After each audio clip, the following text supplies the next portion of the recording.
I've been seeing this viral 2-ingredient Japanese cheesecake recipe everywhere on social media. Most people make it by submerging Biscoff cookies in Greek yogurt, then leaving it in the fridge overnight, and apparently you end up with a cheesecake-like treat. As a vegan who is also trying to reduce my refined sugar intake, I wanted to make a slightly healthier version. I'm using organic unsweetened soy yogurt. It's nice and thick, so I think will do the job. It's also naturally tangy, so it will be interesting to see if this contributes positively to the cheesecake flavor. I simply spoon some into a small bowl and smooth out the top.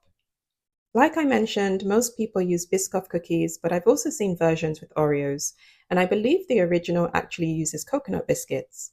So here I'm using these organic coconut cacao cookies, which are absolutely delicious. They are gluten-free, refined sugar-free, and vegan.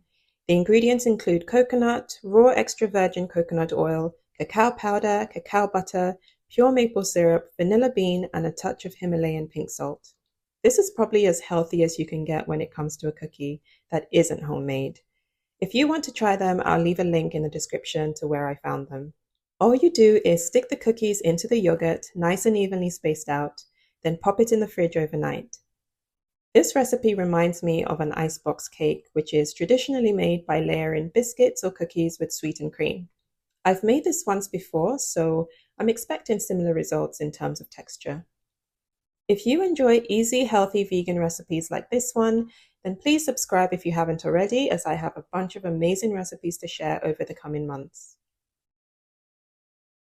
So it's the next day and it's time for a taste test. I found myself feeling genuinely excited to try this. Right, honest truth. In my opinion, this did not taste like a cheesecake, but it is good in its own right. Not too sweet, feels a little bit indulgent, and this version is not only high in protein but low in sugar. The cookies didn't soften quite as much as I would have liked, so I didn't get that satisfying shot.